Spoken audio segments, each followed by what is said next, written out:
Mesdames et messieurs, bonsoir. Bienvenue à cette nouvelle édition du journal télévisé de votre chaîne privée, la Sahel TV. Tout de suite, les principaux titres de cette édition. Arrestation du fugitif Saleh Oulcher, le condamné à mort se trouvait à Conakry, en Guinée.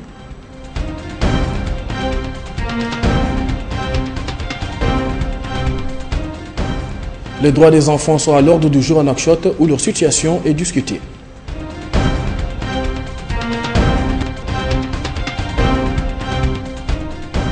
Échange autour de la qualité lors d'une rencontre initiée par l'Association pour la promotion de la qualité en Mauritanie.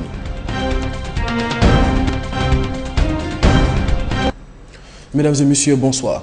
La cavale de Saleh Oulcher est finie.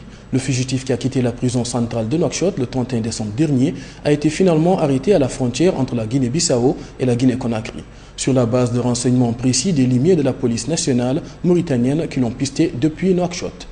Le fugitif a été arrêté à Boké, à la frontière entre les deux Guinées.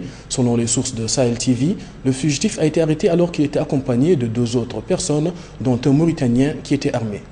Un bref échange de coups de feu et Saleh Oulcher fut arrêté ainsi que les 2 autres personnes qui l'accompagnaient. Très rapidement, les autorités consulaires mauritaniennes ont été mobilisées pour permettre l'exfiltration du djihadiste condamné à mort en Mauritanie. Les accords entre les deux pays permettent l'extradition immédiate et sans procédure particulière de ce personnage activement recherché depuis son évasion le 31 décembre dernier. D'après des déclarations citées par la presse locale, le consul mauritanien de Man Ould Hammar, qui suivait le déroulé des événements, a déclaré: « Nous sommes venus à Boké pour chercher ces individus très dangereux qui ont été arrêtés hier, grâce à la collaboration de nos frères guinéens. Depuis longtemps, ils sont recherchés à Bissau et au Sénégal. Mais le plus recherché et le plus dangereux est Ahmed Mahmoud. Celui-ci a tué 3 policiers et un gendarme de l'autre côté de Bissau. Il opère à l'aide des armes PMAK et Kalachnikov, c'est un grand criminel. Son arrestation est une avancée significative dans la lutte contre l'insécurité dans la sous-région. » Après un intermède à Nouakchott, le fugitif aurait suivi la route vers le Sénégal par le barrage de Djama, où il a bénéficié de la complicité d'un certain Mohamed Mahmoud, originaire de la région. Depuis le Sénégal, il a été pris en charge par un réseau qui lui a permis de séjourner à Bissau, puis de passer à Conakry. C'est là où tout le groupe a été arrêté ce matin. À l'heure où l'on parle, les 2 hommes ont déjà été ramenés à Nouakchott. Rappelons que quand les auteurs de l'assassinat des Français tués à Alleg ont fui, c'est bien la route du sud qu'ils ont prise. Après un bref passage à Dakar, où ils avaient été pourtant repérés et identifiés, 2 des assassins ont été finalement appréhendés à Bissau avant d'essayer de gagner Conakry, d'où ils espéraient aller vers l'Algérie selon leur déclaration. Un avion militaire spécial les a ramenés à Nouakchott après leur arrestation spectaculaire. L'Ordre national des avocats de Mauritanie, en collaboration avec l'ONG Hans Seidel, a organisé aujourd'hui un colloque sous le thème « La protection juridique de l'enfant ». L'occasion pour nous de faire le tour de la question de la condition difficile de l'enfance en Mauritanie. Un compte rendu de Mamoudou Dembassi. À l'instar de la communauté internationale qui œuvre pour assurer une meilleure protection des droits de l'homme et particulièrement ceux des enfants, la Mauritanie a élaboré un ensemble de textes juridiques pour la promotion et la protection des générations futures. Les participants à cette rencontre de 2 jours devraient échanger les idées et expériences pour mieux cerner cette problématique. Ce colloque a été placé sous ce thème, la protection juridique de l'enfant. Nous aurons des experts ici qui vont nous édifier sur la problématique de l'enfant et sa protection juridique. Donc c'est des sujets extrêmement importants et nous espérons que durant ces 2 jours, les différents participants trouveront des sujets qui peuvent vraiment nous édifier sur l'ensemble des problèmes qui concernent l'enfance.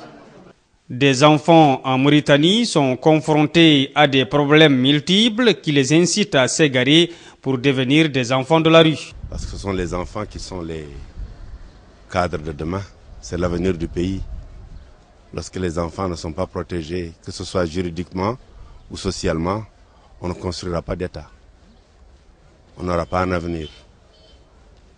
C'est tout ce que je pense de cela, qu'au plus haut niveau de l'État, on doit en faire une priorité. Il faut dire que dans notre pays, les punitions corporelles font encore partie des mœurs chez certains parents.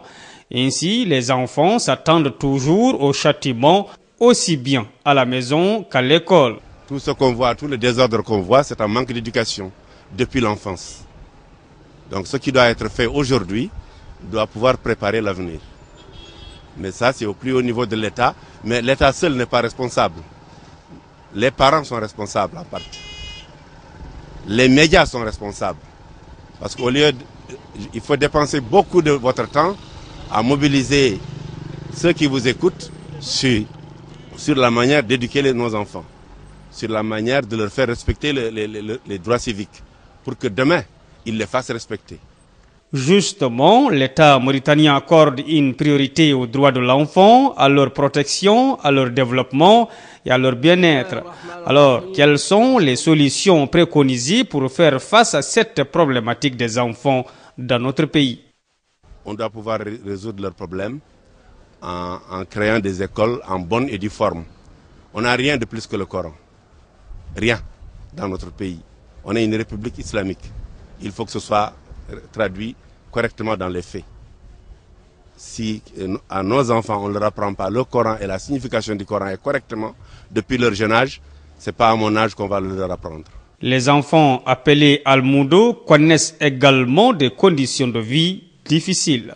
Je pense qu'on doit pouvoir arrêter cette manière de former les enfants dans la rue, d'en faire des voyous. Il faut dire que de réels efforts ont été fournis par la Mauritanie en matière de discrimination. Ainsi, le pays a ratifié toutes les conventions internationales dans ce domaine.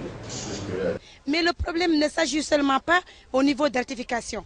Nous avons, le problème majeur et fondamental, c'est le problème de l'applicabilité. C'est-à-dire les conventions et les lois, d'ailleurs, il n'y a pas d'harmonisation. Et aussi, les conventions ne sont pas, c'est-à-dire, il n'y a pas eu de pratique. Les enfants ici en Mauritanie, il y a beaucoup de manquements, il n'y a pas de protection, presque pas, et il y a beaucoup de délinquance juvénile. Mais le problème, c'est que l'encadrement des enfants, l'orientation des enfants, les personnes, c'est-à-dire habilitées à être, c'est-à-dire responsables de ces enfants, c'est eux qui ne comprennent pas comment appliquer ces lois ou bien ces conventions, ou bien les respecter, ou bien même comment insérer les enfants au juste milieu. L'Association pour la promotion de la qualité en Mauritanie a organisé aujourd'hui une journée de réflexion, d'échange et de débat pour annoncer le démarrage de ses activités sur le territoire national. La cérémonie d'ouverture de cette manifestation, qui s'est déroulée à la Chambre de commerce, de l'industrie et de l'agriculture de Mauritanie, a été présidée par un représentant du ministère du Commerce, de l'Industrie et du Tourisme. Un reportage de Fatima Tadé. Cette cérémonie vise à sensibiliser le public sur l'importance des questions relatives à la vulgarisation et à la promotion du ménagement de la qualité en Mauritanie. Dans son allocution, le représentant de la ministre du Commerce, de l'Industrie et du Tourisme a valorisé le rôle que peut jouer l'association pour appuyer les efforts des autorités publiques dans la vulgarisation et l'instauration d'une culture nationale de la qualité au niveau national. À son tour, le secrétaire chargé de la communication de la dite association a évoqué les enjeux de cette rencontre. La journée marque le démarrage des activités de l'association pour la promotion de la qualité en Mauritanie. Cette association qui a vu le jour depuis 1 ou 2 années a obtenu son récépissé en juillet 2015. Ses objectifs essentiels sont de contribuer à promouvoir et à développer la qualité dans ce pays.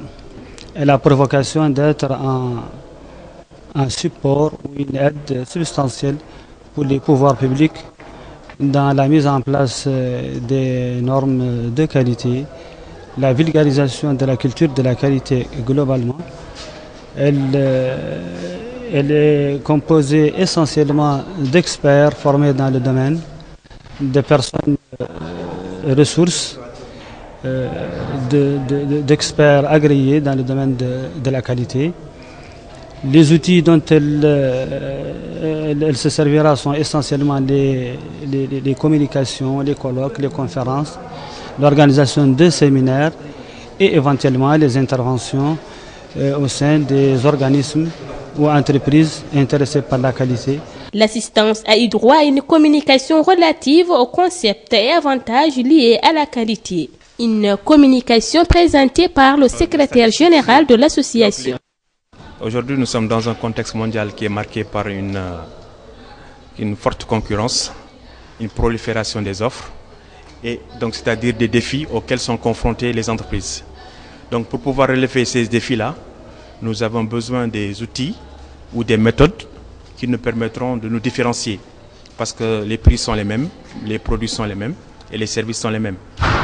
Et pour pouvoir se différencier, il faut avoir un plus, et ce plus, c'est la qualité de service. Donc c'est pour cela aujourd'hui, dans le cadre de la promotion, dans le cadre du lancement des activités de la promotion de la qualité en Mauritanie, j'ai fait une présentation en tant que secrétaire général qui portait sur les avantages de la normalisation. Donc les avantages de la normalisation sont multiples. C'est un facteur de développement pour les entreprises. Ça aide à l'exportation, c'est-à-dire un passeport pour la libre circulation des biens et des services. À noter que l'Association pour la promotion de la qualité en Mauritanie, association de droit mauritanien, a pour objectif la vulgarisation et la promotion du ménagement de la qualité en Mauritanie, à travers la création d'un cadre légal réunissant les acteurs dans le domaine en Mauritanie. Un cadre qui permettra aux membres de l'association d'échanger et de partager les idées et les expériences. Passage à Nbeka au Tagan, la célèbre Tamour N'Aj, vieux projet visant à permettre l'autosuffisance alimentaire du pays en céréales, une palmeraie aujourd'hui en difficulté, des paysans qui se plaignent, la caméra de Sahel TV est passée par là. El Ali Abbas Cheikh El Hadrami nous raconte. La précarité des moyens de production et l'hostilité environnementale à Nbeka, dans la région d'Itagan, est l'un des problèmes qui paralysent l'agriculture dans cette zone.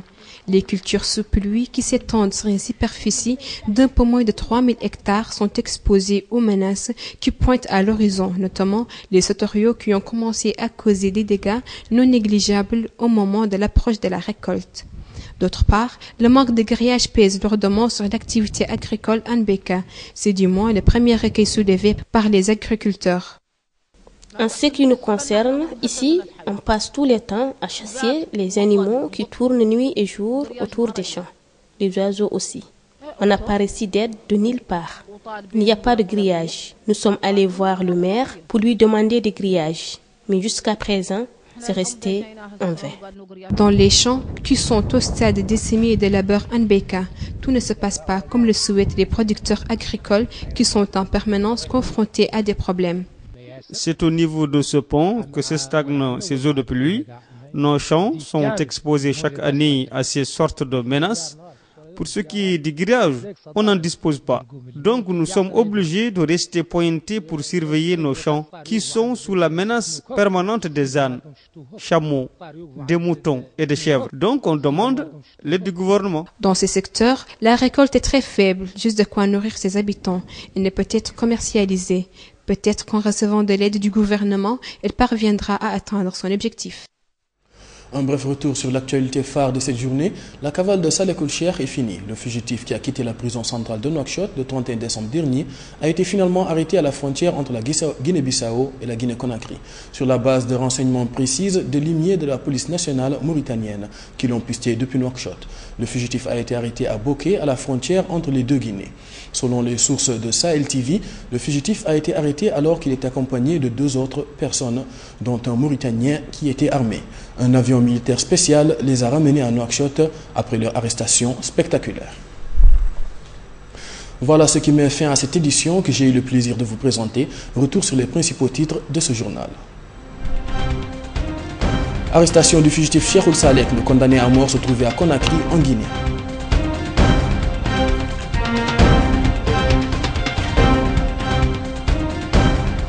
Les droits des enfants sont à l'ordre du jour à Nouakchott où leur situation est discutée.